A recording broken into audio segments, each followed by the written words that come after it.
YTN 라디오 김우성의 생생경제. 애청자 여러분 안녕하십니까? 김우성 PD입니다. 2017년 정유년 새해 첫 생생경제를 여러분과 함께 할 수 있어서 무척 감사합니다. 새해 복 많이 받으십시오. 2017년 그 어느 때보다 정치 경제적인 격변의 해가 될 것으로 전망되고 있습니다. 국내 정치는 박근혜 대통령의 탄핵과 조기 대선 등의 이슈로 새로운 판을 짜야 할 상황이고요. 경제적으로는 기존 경제 구조의 개편과 경제 패러다임의 변화를 위해 피나는 노력과 소통을 해야 할 시기로 꼽힙니다. 그 와중에 사회적 안전망과 취약계층의 재기 문제도 항상 제기되고 있습니다. 첫 번째 인터뷰에서 연세대학교 김정식 교수 연결해서 2017년 한국 경제 앞에 놓인 어려움들, 환경들, 그리고 우리가 정해야 할 방향타에 대한 이야기 전해드리겠습니다. 두 번째 인터뷰로는 일본의 잃어버린 20년이 시작된 1996년의 상황, 지금 2017년의 한국과 아주 흡사하다고 하는데요. 다른 점과 대비해야 할 점에 대해서 한신대 배준호 교수와 함께 확인해 봅니다. 월요일 새해 첫날의 생생 장바구니, 갈수록 한숨 쉬게 만드는 장바구니 물가에 대한 정보와 대비책 알려드립니다. 새해, 낡은 모든 것들도 새로운 마음으로 시작되는 해이면 좋겠습니다. 2017년 1월 2일 새해 첫 김우성의 생생경제 지금 시작합니다.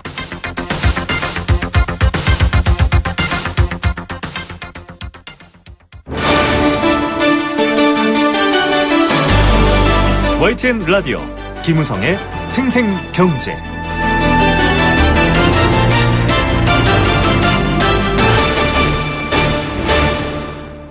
네, 새해 누군가에겐 새로운 약속을 정하는 해이고요. 누군가에겐 희망과 기대를 여는 해일 수도 있습니다. 하지만 한국 경제를 놓고 봤을 땐 그렇지 않습니다. 갖가지 어려움과 고난을 어떻게 하면 잘 이겨낼 수 있을까를 고민해야 하는 해가 올해인 것 같습니다. 정부도 2% 중반으로 이 경제 성장률을 희망했습니다. 기대와 목표치를 정해놓긴 했는데요. 그대로 될까라는 우려마저도 커지고 있습니다. 2017년 우리 경제를 둘러싼 변수들, 어려움들 어떤 것들이 있고 또 그것을 극복해 나갈 기본적인 태도와 방향성 어떻게 가져야 될지 경제학자와 함께 알아보겠습니다. 연세대 경제학부 김정식 교수 전화로 연결합니다. 교수님 안녕하십니까? 네, 안녕하십니까? 네, 교수님 새해 복 많이 받으십시오. 네, 감사합니다. 네, 자 우리 경제 또 우리 국민들도 새해 좀 복을 많이 받아야 될 텐데 상황은 그렇지 않습니다. 정부의 일단 경제 성장률 기대치 목표가 2.6% 정도거든요. 이 수치에 대해서도 사실 말이 많습니다. 더 어려워지지 않을까 이런 우려까지 있는데요. 전반적인 한국 경제 내년 상황 어떻게 평가하십니까? 네, 새해가 밝았는데 경제 전망도 굉장히 밝았으면 아주 좋겠습니다만은 경제 전망은 조금 어두운 것 같습니다. 네. 정부는 올해 작년에도 한 2.6% 그리고 또 재작년에도 한 2.6% 연속해서 2% 성장대에 머물고 있는데요. 이런 성장률은 이제 우리 잠재 성장률보다도 훨씬 낮은 그런 저성장이 좀 고착화 되고 있는 그런 상황이다 이렇게 볼 수가 있습니다. 근데 이제 올해도 이제 정부 전망은 2.6%입니다만은 민간 금융 경제 전망 기관의 네. 전망은 이보다 훨씬 낮습니다. 네. 2% 초반대로 이렇게 보고 있는데요. 그 이유는 이제 우리가 다 알다시피 이제 청탁금지법으로 내수가 침체돼 있는 데다가 정치적 불안정으로 또 소비하고 투자가 얼어붙고 있고요.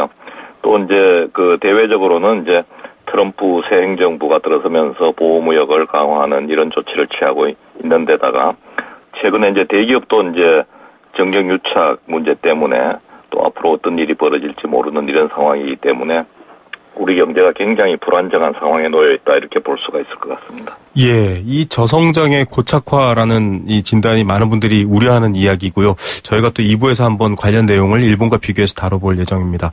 이번 달 20일 이제 트럼프 대통령의 밑그림이 다 궁금해하고 있습니다. 어떤 취임사가 나올지도 궁금해하고 있는데 일단은 알려진 바대로라면 보호주의, 고립주의 얘기가 나오고 있고요. 유럽도 이제 올 중반쯤부터 깨질 수 있다. 굉장히 많은 이 대외적 변화들, 변수들이 산재해 있거든요. 글로벌 환경이 우리에게 유리하지만은 않은 것 같습니다. 교수님, 어떤 위험들 좀 저희가 상상해 볼 수 있을까요? 가장 중요한 것은 트럼프 행정부가 이제 미국 제조업을 살리기 위해서 거기서 일자리를 만들기 위해서 제조업에 대해서 이제 보호무역을 실시를 하게 되는데 이것이 이제 우리나라하고 중국에 큰 영향을 미칠 가능성이 높은 거죠. 네. 그 다음에 이제 만약 이제 제조업에서 이제 그런 보호무역과 연관해서 또 환율 조작국 지정을 지금 할 가능성도 상당히 있습니다. 네, 그래서 계속 얘기가 나오고 있습니다. 우리나라하고 중국이 환율 조작국으로 지정이 된다면은 상당한 우리 경제에 충격이 있지 않나 저는 그렇게 보고 있습니다. 그래서 이런 문제가 또 있고 또 그 설상가상으로 또 미국의 연방준비제도가 금리를 높이고 있기 때문에 네. 그 금리 높이는 속도가 어느 정도 될지는 아직 잘 예측이 안 됩니다만 만약 금리를 급속히 높이면은 우리나라 금리도 높여야 되기 때문에 가계부채 문제라든지 부동산 버블 이런 문제가 상당히 큰 영향을 받게 되지 않을까 생각을 합니다. 예, 이 환율 조작 대상국, 이 돈의 가치에 대해서 굉장히 서로 배타적일 수밖에 없는 상황인데 이렇게 지적되면 당장 우리 한국 같은 이 대한민국 같은 신흥 국가들은 이 외화 유출을 좀 급격하게 외화 유출이 되는 걸 걱정해야 되지 않을까요? 어떻게 보십니까?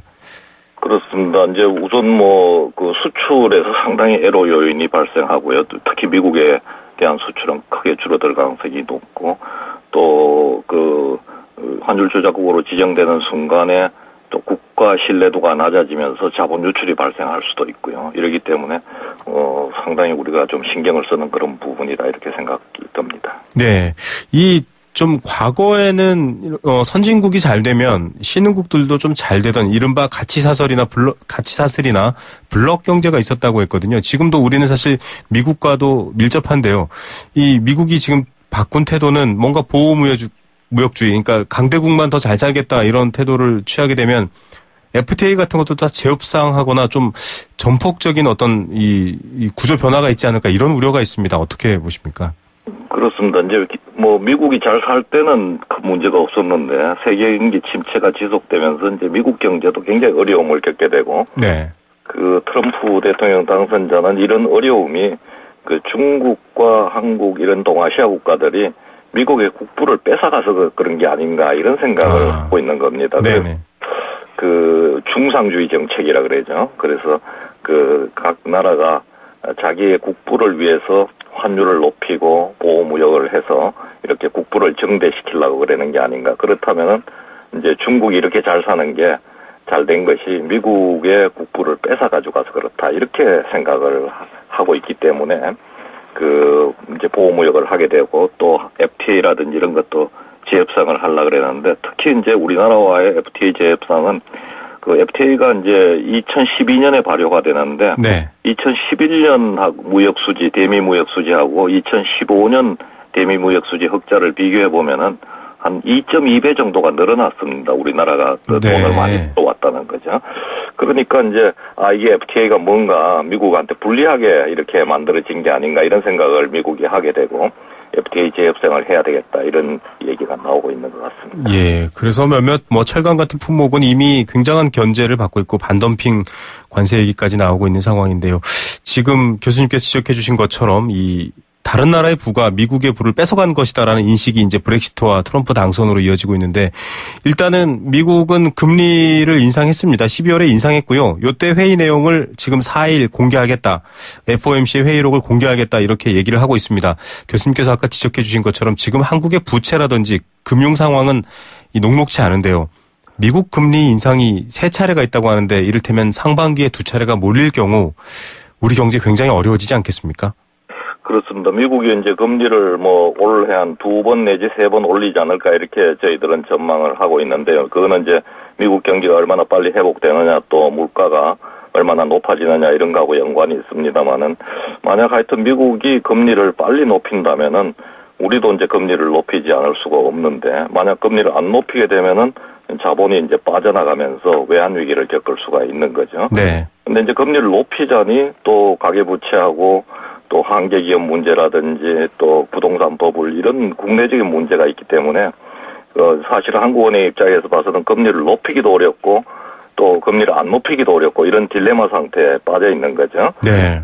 그래서 이제 우리 입장에서 보면은 미국이 금리를 빨리 안 높이는 것이 좀 바람직하고 또 우리 금리도 좀 그렇게 높이더라도 빨리 안 높이고 좀 이렇게 안정시키는 것이 바람직하다 이렇게 볼 수가 있는데 이제 자본 유출 문제가 있기 때문에 우리가 걱정을 하고 있는 겁니다. 그래서 대안으로 이제 한일 통화 사업을 맺으면은 네. 그 돈을 좀 이렇게 그 외국 외환 변동에 대비를 할 수 있죠. 조달이 되니까 그러면 금리를 안 높여도 자본 유출이 좀 줄어들지 않느냐 이렇게 생각을 하고 있는데 최근에 뉴스에 보면은 뭐 이것도 우리 정치적인 불안정하고 연관해서 네네 맞습니다. 쉽지 않은 그런 상황인 것 같습니다. 예, 일본 측에서 이 누구와 협상을 해야 될지 모르겠다 이런 말도 안 되는 논리를 내세워서 지금 한일 통화 스와프도 일단 결렬이 돼 있는 상태인데요. 일본, 미국 다 어려운 상황입니다. 게다가 사실 중국도 한국 경제의 25% 이 수출을 차지하고 있는데 지금 사드 문제로 아주 요목조목 한국 경제를 압박해오고 있거든요. 결국 경제라는 게 결국 정치 외교 아니냐 이런 얘기까지 하면서 지금 걱정하고 있는데 어떻게 좀 대처해야 할까요? 글쎄 이게 또 어려운 문제입니다만은 이건 뭐 정치적인 문제라서 제가 전공하는 분야는 아닙니다만은 네네. 그 이제 경제도 중요하고 이제 안보도 또 우리가 중요하지 않습니까? 안보가 불안정해지면은 뭐 경제가 불안정해지면서 또 위기가 올 수도 있는 그런 상황입니다. 그래서 지금 안보 문제하고 경제 문제가 이렇게 서로 상충되는 그런 상황에 있는 것 같아요. 그래서 중국은 이제 경제 문제로 우리한테 압력을 넣고, 네네. 우리는 또 안보를 지켜야 되는 그런 상황이고 이런 그 중간에 들어있는 것 같습니다. 그래서 그 어차피 지금 대중 수출은 우리가 점점 줄어드는 추세로 봐야 됩니다. 왜냐하면은 이제 중국이 우리를 많이 추격해 왔기 때문에 이제 기술력에 있어서도 큰 차이가 없거든요. 네네. 그래서 대중 수출을 늘리기 위해서는 이제 기술력으로 이제 승부를 해야 되는 그런 시기가 아닌가 생각이 들고요. 어쨌든 이 문제는 우리가 잘 그 정치권에서 잘 지혜롭게 해결해야 되는 문제인 것 같습니다. 예, 이 사드 문제 외에 또 이 중국과의 이 수출 문제에 대한 해법 항상 좀 지적되는 부분인데요. 아직은 밑그림이 안 나오고 있는 상황입니다. 이 일본 노무라 경제연구소 같은 경우는 한국의 경제 성장률을 1%대 중후반으로 뭐 굉장히 낮춰잡기도 했었는데 지금 이 앞서 말씀해 주신 상황만 고려해 봐도 2% 초반, 2% 중반의 경제 성장률, 그만한 일자리와 산업 성장 가능할까라는 이 회의론이 더 짙어지고 있습니다. 정부도 지금 일단 연초에 바로 21조가량을 투입해서 좀 살리겠다라고 하는데요. 어떻게 보십니까, 교수님? 좀 힘을 싣더라도 좀 뭔가 더 집중해서 살아날 부분에 좀 불을 지펴야 할 것 같은데요. 그렇습니다. 우리가 지금 뭐 저성장에 좀 함정에 빠져 있고 또 일자리가 없고 복지 시스템이 좀 확충되지 않다 보니까 양극화도 심화되고 있는 상황입니다. 그래서 우리 경제가 저성장도 극복하면서 양극화도 해소해야 되는 이런 우리가 뭐 지속적인 성장이다 이렇게 얘기를 합니다만은 그런 지속적 성장을 해야 되는데 뭐 여러 가지 방안들이 있습니다만은 저는 뭐 비관적으로 보지는 않습니다. 왜냐하면은 우리 국민들이 굉장히 그 경제하는 의지가 강하고 또 우리가 좋은 그런 맨파워를 가지고 있기 때문에 제가 생각할 때는 정부에서 이렇게 큰 틀을 만들어주면은 충분히 이 함정에서 빠져나갈 수 있지 않나 생각을 들고요. 큰 틀이라는 것은 성장 전략하고 굉장히 밀접한 연관이 있다고 생각이 됩니다.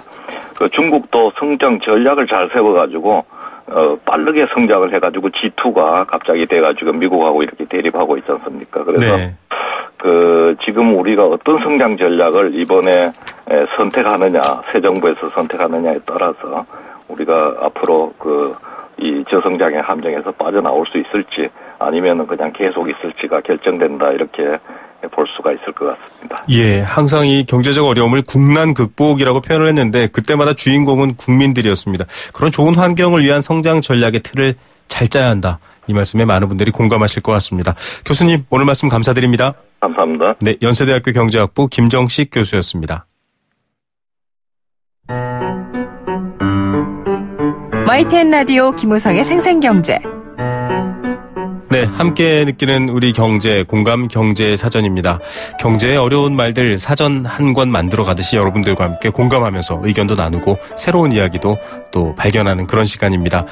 사연 보내주시면 저희가 추첨을 통해서 선물 드리고 있습니다. 도심 속 꿈의 놀이터 일산 원마운트에서 워터파크 이용권 드리고 있고요. 1683년 300년 커피 문화와 전통이 있는 비엔나 커피하우스에서 원두커피 여러분께 선물로 드립니다. 단문 50원, 장문 100원의 정보 이용료 부과되는 샵 0945 우물정 연구사업원 문자로 참여하실 수 있고요. 스마트폰 애플리케이션 예스로도 참여하실 수 있습니다. 오늘의 경제 공감 사전은 내수입니다. 내수. 지난해에 이어서 올해도 우리 경제 또 경기 상황은 더 어렵다라고 하죠. 여러 가지 조사를 해봐도 소비, 지갑 열지 않겠다라는 의견이 더 많습니다. 특히 저성장 기조 속에서 세계 주요 국가들, 강국들도 보호무역주의로 돌아서서 자기네 나라, 자기네 경제를 더 챙기겠다라는 그런 방향을 취하고 있기 때문에 수출도 감소하고 그만큼 경기가 더 어려워질 겁니다. 문제는 이걸 그나마 극복하고 또 지탱할 수 있는 게 내수입니다. 국내에서의 수요와 여러 가지 소비들이 경제를 지탱할 수 있는데 우리는 그것 역시 확답할 수 없는 상황입니다. 당장 가게를 열고 또 당장 택시, 버스 이렇게 운행하시는 분들이 직접 피부에 느끼는 부분일 텐데요. 여러분들은 내수 어떻게 생각하십니까? 또 어떻게 하면 내수 살릴 수 있을까요? 좋은 아이디어도 있으면 보내주시기 바랍니다.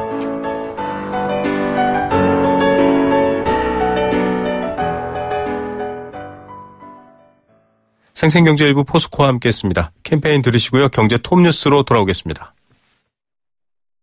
YTN 라디오 캠페인. 물 없는 한라산, 물 없는 제주 바다를 상상할 수 있나요? 제주의 아름다운 자연과 풍경은 깨끗하고 건강한 물이 있기에 가능합니다. 제주를 아름답게 만들어주는 건강한 물은 우리의 몸과 마음도 아름답게 만들어줍니다. 건강한 몸과 마음을 지키는 일. 아름다운 물을 사랑하고 지키는 일에서부터 시작됩니다. YTN 라디오 아름다운 물 캠페인은 광동제약과 제주특별자치도 개발공사와 함께합니다.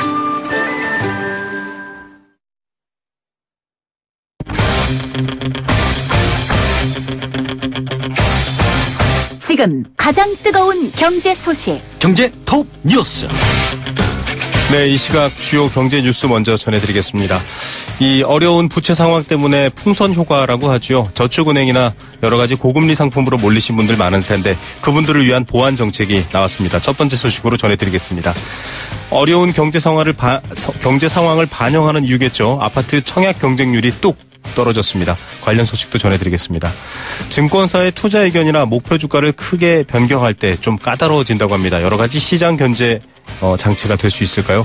이 시각 주요 경제 톱 뉴스 이데일리 권소연 기자 연결하겠습니다. 안녕하십니까? 네, 안녕하세요. 네, 새해 복 많이 받으십시오. 네, 복 많이 받으십시오. 네, 좋은 소식만 좀 전해드리면 좋을 텐데요. 좀 걱정할 이야기도 많은 것 같습니다. 먼저 첫 번째 뉴스 보겠습니다. 저축은행 이용하는 기업도 가게도 많다고 하는데 산정체계를 금융당국이 좀 손보네요.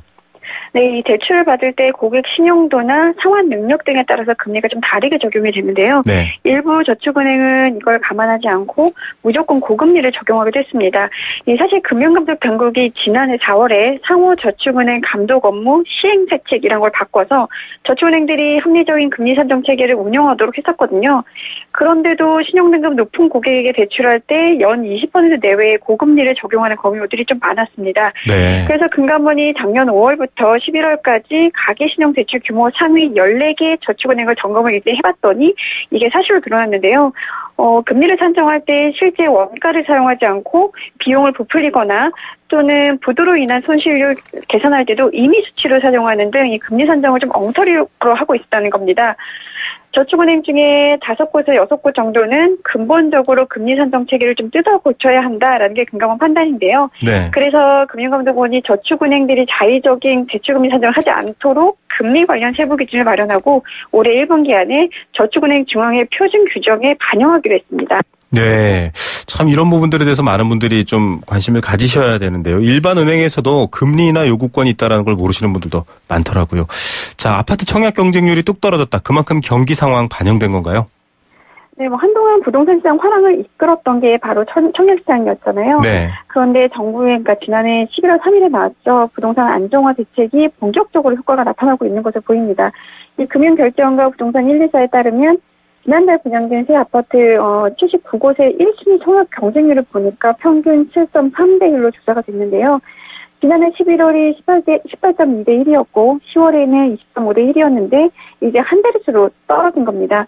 이 정부가 그때 123 대책에 무슨 내용을 포함을 시켰냐면 서울과 수도권 신도시 등 주요 지역을 청약 조건 조정 지역으로 지정을 하고 분양권 전매 기간과 1순위 청약 자격을 대폭 강화했었거든요. 네네. 그런데 이 규제가 이제 11월 하순 이후부터 분양되는 단지부터 본격이 시행이 되고, 단기 전매 차익을 노린 투자 수요가 청약을 못하게 되면서 12월 청약 경쟁률이 크게 낮아진 겁니다. 네. 특히 서울을 보면 지난달 평균 경쟁률이 7.2대 1이었는데요. 그 전달 23.7대 1이었던 거에 비해서 크게 떨어졌죠. 특히 강남권의 인기 단지였던 서울 서초구 잠원동의 레미안 2호센트를 보면 지난달 분양에서 평균 12.3대 1의 경쟁률을 기록했습니다. 그런데 바로 전달인 지난 10월에 같은 잠원동에서 분양된 아크로 리버브의 경쟁률이 평균 306.6대 1이었거든요. 그거와 비교해보면 분양권 전매금지 등의 조치로 값이 크게 줄었다. 뭐 이렇게 볼 수 있겠습니다. 네, 거품이 좀 줄어들었나 이런 생각하실 분들 많을 것 같습니다. 이렇게 소비 절벽 또 경기 절감을 느낄 정도로 바닥인데 온라인 쇼핑은 또 좀 다른 길을 가고 있네요. 성장세가 가파르다고요? 네, 오늘 나온 통계청 자료를 보니까 작년 11월 온라인 쇼핑 거래액이 6조 874억 원이었는데요. 작년 같은 기간에 비해서 23% 늘어난 겁니다. 사상 처음으로 6조 원을 넘어선 건데요. 지난 2012년 11월에 3조 원을 돌파한 이후에 2014년 11월에 2년 만에 4조 원을 넘겼고요. 2015년 12월에 5조 원을 돌파하더니 11개월 만에 6조 원도 넘어선 겁니다. 온라인 쇼핑이 이렇게 급성장한 이유를 보니까 역시 다양하게 진화하는 서비스를 들 수 있겠는데요. 주문 다음날 배송해주는 빠른 배송은 물론이고 요즘은 단위 배송해주는 로켓 배송 이런 것도 나왔잖아요. 네네. 또 주기적으로 이제 상품을 배송해주는 정기 배송 이런 것도 있고 무료 반품해주겠다 이러면서 소비자들의 입맛에 맞는 여러 가지 서비스들을 좀 내놓고 있습니다. 거기다가 이제 2차 신입이 온라인 쇼핑 거래 품목도 좀 달라지고 있는데요. 예전에는 주로 여행 및 예약 서비스 비중이 높았는데 최근에는 의복이나 음식료품, 화장품 이런 수요도 빠르게 늘고 있습니다. 그리고 지난 11월에 이제 온라인 쇼핑 업체들이 각종 프로모션을 진행하면서 쇼핑객을 사로잡았던 이유도 컸는데요. 11월 중국 광군제가 있었고 또 미국 그러니까 블랙 프라이데이가 있었잖아요. 네네. 그러면서 이제 해외로 눈을 돌리는 이제 특보족들을 잡기 위해서 우리나라 쇼핑몰들이 각종 할인 쿠폰을 제시하고 이러면서 국내 쇼핑 거래액이 좀 늘어난 겁니다. 그리고 또 이 중에서도 모바일 쇼핑의 성장세가 굉장히 가팔랐는데요. 네. 스마트폰 보급이 이제 확산이 되면서 모바일에서 쇼핑하는 이른바 엄지족들이 많이 늘고 있잖아요. 그래서 11월 모바일 쇼핑 거래액을 보면 3조 4,315억 원이었는데 이게 전년 동월 대비로 40.5% 늘어난 겁니다. 이에 따라서 온라인 쇼핑 거래액 중에서 모바일 쇼핑 거래액이 차지하는 비중은 56.4%를 차지했습니다. 예, 이제 정말 침대에 누워서 쇼핑하시는 분들 많은데요. 그 추세가 더 커지는 것 같습니다. 이 목표 주가라는 말 잘 모르시는 분들도 많을 것 같습니다. 증권사 투자 의견이나 목표 주가 이제는 좀 까다롭게 변경할 수 있다고요? 네, 증권사마다 리서치 센터가 있는데요. 여기서 일하시는 애널리스트 거의 꽃의 직업이라고 할 수 있죠. 네. 그런데 이곳은 이제 상장 기업을 분석하고 이제 그 기업에 대한 그 주식에 대해서 매수나 보유, 혹은 중립, 매도 이런 투자 의견하고 이제 목표 주가 그러니까 이 기업의 주가가 어느 정도 오를 것 같습니다라고 이제 제시하는 리포트를 냅니다. 네네. 투자자들의 투자 판단을 돕기 위해서인데요. 사실 우리나라에서는 매도 리포트 보기 쉽지 않고요. 또 목표 주가를 크게 낮추는 경우도 별로 없습니다. 반면에 이제 매수나 강력 매수 리포트는 굉장히 일반적이고요. 또 투자 의견이나 목표 주가를 크게 높이는 경우도 많습니다. 그러니까 상장사와 애널리스트 간 유착 관계 때문에 문제가 굉장히 많고요. 네. 또 이제 사태가 터지고 나서야 이제 목표 주가를 하향 조정하는 그런 뒷북 조정 때문에 비난을 사기도 했었는데요. 금융감독원이 이제 국내 리서치 관행을 좀 개선하기 위해서 앞으로 증권사 애널리스트가 상장 주식의 목표 주가를 10% 이상 변경하려면 그 증권사 내부에 있는 심의위원회의 심사와 승인을 받도록 하기로 했습니다. 또 이제 내부 검수팀의 역할을 좀 강화하기로 했는데요. 이 내부 검수팀 같은 경우에는 애널리스트 분석 보고서의 준법성 그리고 그 리포트의 기초가 되는 데이터 그리고 논리적 타당성 이런 것들을 좀 검수하는 조직입니다. 사실 작년 8월에 이 IR 조사 분석 업무 처리 강령 이런 것들을 정하기도 했는데요. 네. 여전히 매도 투자 의견 비중이 낮고 목표 주가가 제대로 산정된 것이냐라는 문제 제기가 지속이 되니까 이런 방안까지 마련한 겁니다. 예, 증시만큼 또 심리적이고 굉장히 민감한 곳도 없기 때문에 좀 더 보완되는 게 옳은 방향인 것 같습니다. 요즘 새해 들어서 여러 미담들이 있는데 이건 좀 미담 기사인 것 같습니다. 이런 회사 참 부러운데요. 직원들을 위해서 심리 상담해주고 또 안마사까지 둔 회사가 있네요. 네, 오늘 안전보건공단이 2016년 하반기 근로자 건강증진 활동 우수기 사업장 12곳을 선정해서 발표했는데요. 네. 보면 참 부럽습니다. 예를 들어 LIG 넥스원 판교 R&D 센터와 연구소에 보면 사내의 심리상담사가 상주하면서 심리상담을 해주고 있었고요. 네. 헬스키퍼실이라는 곳을 운영하고 있었는데 이곳에 가면 안마자가 있어서 안마를 받을 수 있다고 합니다. 네. 그리고 또 CJ제일제당 부산공장과 경동도시가스 이런 곳에는 IT 기기를 지원을 해서 생활 속에서 운동을 실천할 수 있도록 지원을 했고요. 대진 같은 경우에는 전사적인 금연 프로그램을 운영을 해서 2013년만 해도 이제 사내 근로자 흡연율이 48%였는데 그거를 지난해 3%까지 낮췄다고 합니다. 이렇게 건강 증진활동 우수 사업장에 선정이 되면 3년 동안 건강 진단 관련 감독을 유예받을 수 있고 정보 포상 우선 추천 이런 혜택을 받는데요. 일단 직원들의 만족도가 높으니까 혹시 라디오 들으시는 분 중에 사장님 계시면 이런 사례를 한번 검토해 보신 것도 좋을 것 같습니다. 예, 건강한 직원들은 강한 회사를 만들 수 있을 것 같습니다. 오늘의 톱뉴스는 어떤 것 고르시겠습니까? 온라인 쇼핑 거래액 6조 원 넘었다라는 뉴스를 들 수 있을 텐데요. 네. 가뜩 있는지 소비 저격이라 걱정이 많은데 그나마 온라인에서라도 이렇게 소비가 이루어지니까 다행이긴 합니다. 하지만 온라인 쇼핑 늘어난 것만으로는 지금 가라앉는 경제 사실이 높아졌는데요. 올해 상반기에 벌써 추가 경정 예산 편성한다 이런 얘기가 나오고 있잖아요. 다양한 소비 전략이 필요한 시기인 것 같습니다. 예, 좀 장점도 잘 활용했으면 좋겠습니다. 오늘 뉴스 감사드립니다. 네, 고맙습니다. 네, 이데일리 권소연 기자였습니다.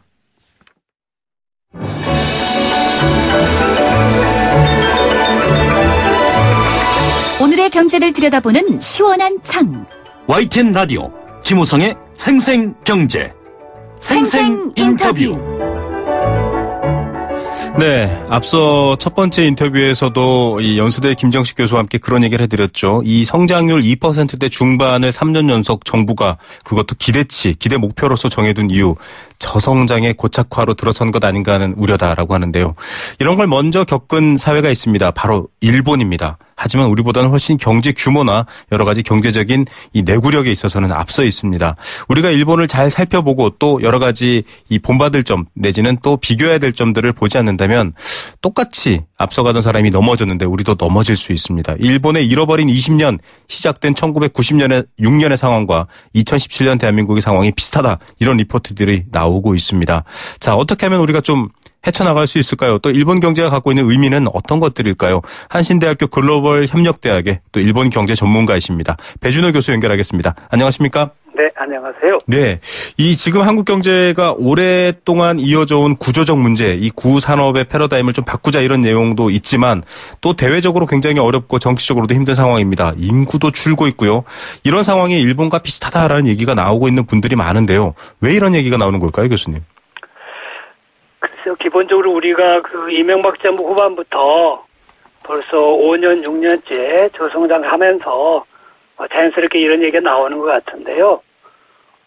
문제는 우리나라 저성장과 일본의 저성장이 꼭 같지는 않습니다. 네. 일본의 경우에는 내수 의존도가 70%가 넘고요. 네. 그 다음에 우리는 내수 의존도가 40% 이 정도밖에 안 됩니다. 네. 그래서 일본의 장기 저성장은 일본 사람들이 재난에 대비한다거나 장수에 대비해서 소비를 억제하기 때문에 생긴 문제고요. 네.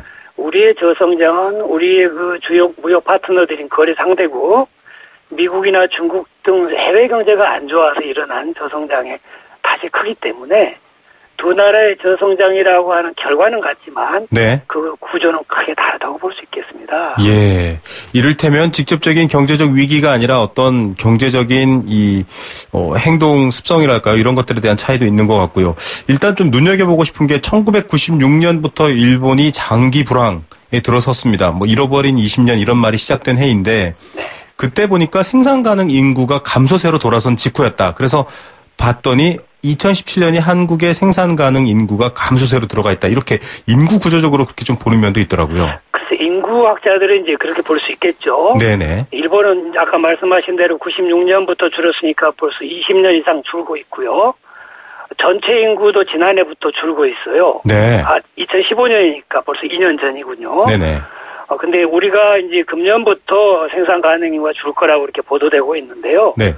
일본도 지난 20년 사이에 경제 상황이 좋았던 해도 있었습니다. 네. 그래서 꼭 인구학적 측면에서 두 나라의 그 구조적인 유사점, 여기에 착안해가지고, 저성장론을 경계하는 것은 조금 우려가 아닌가. 개인적으로는 그렇게 보고 있습니다. 예, 이를 좀 더 명확하고 또 세분화해서 이해하는 게 중요하다라는 생각이 듭니다. 네. 오늘 뭐 많은 분들이 보신 뉴스 중에 이 셔터돌이 셔터물을 다 내린 상가의 풍경, 이런 어떤 일본의 불황의 한 단면을 보여준 기사가 좀 화제가 됐습니다. 이 도쿄역에서 6정거장 떨어져 있는 스미다구에 있는 어떤 이 상가를 보여주면서 얘기를 했는데, 사실 교수님이 지적해 주신 것처럼 우리와는 여러 가지 체질적으로 또 내성적으로 다른 면이 있지만, 이런 부분들을 보면서 좀 이 일본 경제가 회복세, 그러니까 아베노믹스나 여러 가지 이 부양책을 통해서 조금 숨통이 트이는 게 아닌가라고 생각했던 분들은 좀 의외였거든요. 어떻게 보십니까, 현재 상황? 그러니까 일본이 지난 아베가 지금 정권을 잡고 4년째 되면서 전체적으로 초기 2년 동안은 좀 좋아졌죠. 근데 지난 2년 동안은 별로 오히려 그 아베노믹스가 기대한 것만큼 효과를 발휘하지 못하고 있다고 평가받고 있는데요. 네. 이 셔터돌이 셔터가 내려진 길거리다 이런 뜻 같은데요. 아무튼 일본이 그 문제가 된 그 지역은 서민들이 많이 사는 곳입니다. 네. 그래서 도쿄 시내 안에서도 상대적으로 노인들이 좀 많고 이제 그런 지역이라 아마 보도가 그렇게 됐던 것 같은데요. 네네. 도쿄 안에서도 우리 서남부, 네. 서부 이쪽 지역은 우리의 강남 지역에 해당되는 곳인데요. 네네. 그쪽에 가면 좀 분위기는 다르긴 하죠. 네. 네. 자, 이 단적인 예를 또 일반화시켜서는 안 된다라는 생각도 들고요. 또 교수님 얘기를 들어보면서 한국과 일본의 이 저성장의 미묘한 차이들이 굉장히 좀 중요하다라는 생각도 들고 있습니다. 이 아베노믹스뿐 아니라 지금 계속 부양 확장 정책을 일본이 펼치고 있습니다. 좀 낮은 이 금리를 적용하는데 오히려 돈은 또 엉뚱하게 이 일본 경제를 다시 되살리는 대로 돌아오지 않아서 좀 걱정한다, 이런 얘기도 들리고 있습니다. 우리도 좀 반면교사 삼아서 펼쳐야 될 정책 같은 것들이 있을까요, 교수님? 그렇죠. 일본이 이 나라의 돈을 풀어서 경기를 살리는 정책을 걸핏하면 하죠. 그렇다 보니까 일본은 지금 우리 잘 알다시피 세계에서 가장 빚이 많은 나라가 되어 있지 않습니까? 네. GDP의 무려 250% 가까운 채무를 안고 있는데요.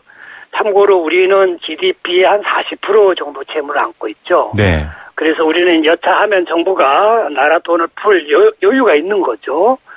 그런데 일본이 그런 재정부양 정책을 펼친 이면에는 아까 처음에 제가 말씀드린 대로 일본 경제에는 70%가량을 내수, 국내 소비 투자에 주로 의존하고 있는 거죠. 네. 그렇다 보니까 이 재정정책의 효과를 일정 부분 발휘할 수도 있는데요. 네.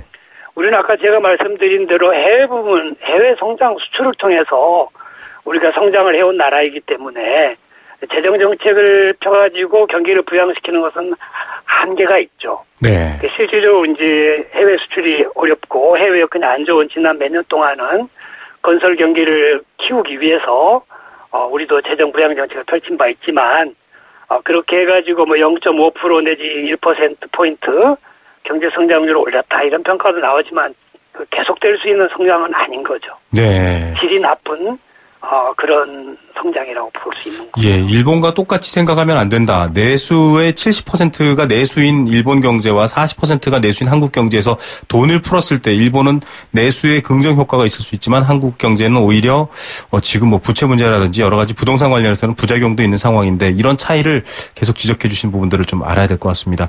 이 저성장의 이 위기 국면은 모두들 일단 시작됐다라고 하는 것들은 인식하고 있는 것 같습니다. 지금 고령화도 그렇고요. 여러 가지 또 글로벌 경제 상황도 그렇고 사회적 부담, 특히 연금 같은 이런 비용 부담이 커질 전망이거든요. 이것조차 사실은 해결하지 않으면 소비 절벽, 또 내수가 아예 더 쪼그라들 수도 있다, 이런 우려도 나오고 있는데요. 어떤 대책이 필요할까요, 교수님? 네, 이건 사실 일본이나 우리가 똑같이 안고 있는 문제죠. 그 다음에 지금 고령화는 일본이 우리보다 2배 이상 심각하지만, 네. 고령화 속도는 또 우리가 일본 이상으로 빠릅니다. 네. 그런 점에서 좀 우려되는 부분이 우리가 노후 대비에 대해서 본인들이 청장년기에 자신의 노후를 대비해서 스스로 저축해 놓는 그런 기반이 마련되어 있지 못합니다. 소득 자체가 적으니까요. 네. 네. 지금 우선 뭐 소득 수준도 일본보다 낮지만 국민연금 또는 이런저런 연금이 최근에 확대 시행되면서 좀 장밋빛 미래를 우리가 홍보한 그런 측면도 있죠. 네. 그래서 이 노후 대비가 약한데요. 사실 이웃인 중국이나 홍콩, 싱가포르, 대만 이런 데는 자기 스스로 정장년기 때 노후를 대비해서 상당 부분 저축을 하도록 제도가 마련되어 있습니다. 제도적으로요? 네. 그런데 우리는 국민연금이 됐던 국민연금만 가지고 노후 살기도 부족한 돈이지만 국민연금으로도 커버가 안 되는 인구가 적지 않거든요.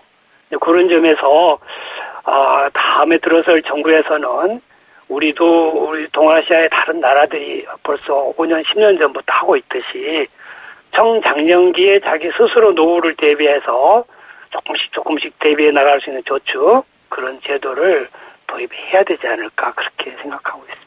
예, 스스로 준비할 수 있는 사회적으로 마련된 제도 이런 것들이 참 중요하다는 생각이 듭니다. 교수님 끝으로 뭐 여러 가지 글로벌 경제 또 아시아권의 경제에 대해서 많이 얘기를 하고 계시는데요. 한국 경제가 좀 어려운 상황에 들어섰지만 회복을 위한 또 제도약을 위한 가장 중요한 원칙이랄까요? 당부 말씀 있다면 부탁드립니다. 그동안 우리나라는 이 정부의 산업 정책으로 발전해온 나라는 아닙니다. 네. 삼성, 현대 이런 재벌계 그룹이 우리나라의 경제 주축이라는 것은 기업들이 주도가 돼서 우리 경제를 일으켜 왔거든요. 네. 그런 점에서 앞으로도 우리나라 경제를 다시 제도화시키려면 기업인의 마인드, 네. 투자 마인드가 다시 살아날 수 있도록 여러 가지 규제도 완화하고 여건을 조성해 주는 거. 그게 중요한 문제가 있고 단 한 가지 문제 덧붙인다면 네. 우리가 잘할 수 있는 분야, 그런 분야를 찾아가지고 기업이 선도하고 정부가 밀어주는 뭐 최근에 얘기가 나온 의약품이라든가 인공지능 로봇이라든가 콘텐츠 이런 분야를 우리가 기업 주도로 끌어나갈 수 있도록 지원해 주는 것이 필요하지 않을까 이렇게 생각합니다. 예, 그간의 어떤 부당한 관계들보다는 이렇게 새로운 동력을 찾는 데 기업들이 더 힘을 썼으면 좋겠습니다. 교수님 오늘 말씀 감사드립니다. 네. 네, 한신대학교 국제협력대학 배준호 교수였습니다.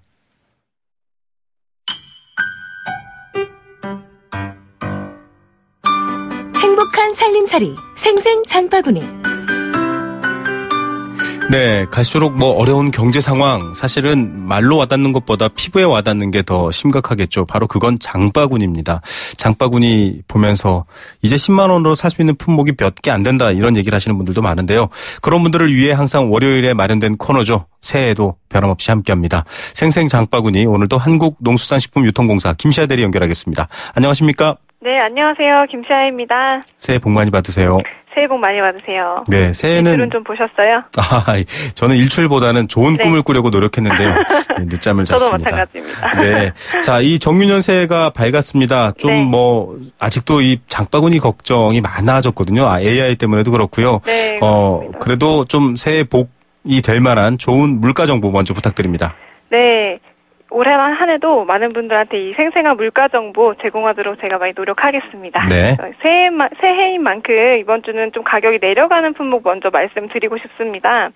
이번 주는 오징어와 삼겹살 가격이 좀 내려갈 것으로 전망이 되고요. 오징어는 지난 12월 생산량이 14,300톤으로 연근해산과 원양산 어획량이 많이 늘었습니다. 그래서 공급 물량이 늘면서 가격도 좀 내려갈 것으로 보이고요. 네. 자, 오징어 풍년이네요. 어민들께서 좀 기뻐하시겠습니다. 네, 그렇습니다. 그렇지 않아도 어제는 울릉도에서 이 새해를 맞아서 풍어를 기원하는 첫 경매를 했었습니다. 그래서 이 초매식에 위판된 오징어가 그렇게 싱싱한 생물로 잡혔다고 하고요. 또 어민들께서도 오징어가 많이 잡혀서 이 근심은 걱정 없는 한 해가 될 것 같다면서 기대 가득한 말들도 많이 오갔다고 하네요. 예, 유행가 가사죠. 오징어가 풍년이면 시집가요. 예, 이만큼 좀 어민들에게 즐거운 소식이면 좋겠습니다.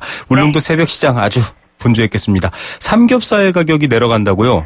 네, 그렇습니다. 이 삼겹살 같은 경우는요, 12월에 총 사육 마리수가 전년 동월보다는 2에서 4% 정도 증가를 했고요. 공급 물량이 1,050만에서 1,070만 마리로 많아졌습니다. 그래서 가격은 하락할 것으로 보이고요. 네, 지금 뭐 AI 때문에 조류는 비상인데요. 이 돼지, 예, 삼겹살은 좀 떨어졌습니다. 오징어, 삼겹살 이 가격이 내려가는 품목입니다. 여기에 고추장만 더하면 오삼불고기가 됩니다. 네, 예, 이번 주에는 좀 답답한 일 또 새해 힘내라고 맛있는 이 오삼불고기 해드셔도 좋을 것 같은 물가 정보 먼저 전해드렸고요.